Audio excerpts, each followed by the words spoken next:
Hello, I'm Mike, and welcome to my advice about physics degree, and all of that sort of thing. Now, one question that I know I've been asked a couple of times is, have you got any advice for presenting?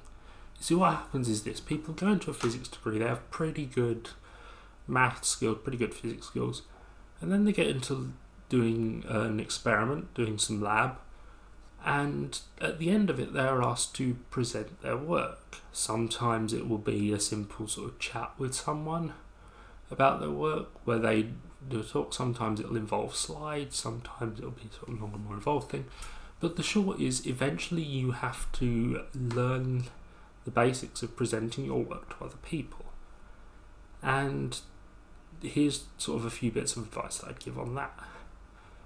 The first thing that I'd say is, you'll usually be presenting with more than one person when you're doing your degree, and that requires forethought about who is talking about what. You have to make sure that your lines are split evenly and that you know when you have to come in. So there's no sort of awkward in and in where you each think the other person is talking next. I mean, that's sort of the obvious mistake that people make. The other point is, it does have to be fairly even with what you're talking about, especially in sort of the questions bit.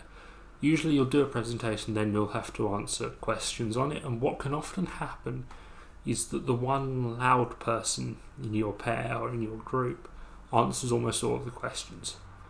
That's really not helpful, because what it will usually mean is that there's a good chance that the person who's marking you thinks that the quiet person isn't really sure, that they're keeping quiet because they don't really know what's going on, or know as much as the person who's talking a lot.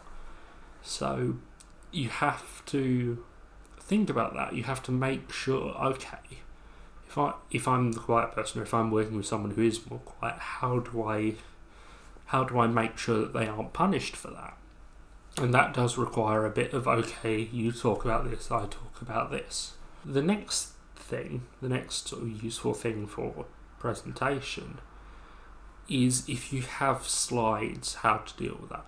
First thing I'd say is, make sure, or see if university has any sort of, this is how we do slides for professional presentations, because that generally gives you a clue of something that you know will look right. It's very easy to end up making something that, while I'm sure it's unique and artistically beautiful, is utter shite for a presentation, for a formal presentation of your scientific work. Find a good template to use and stick to it.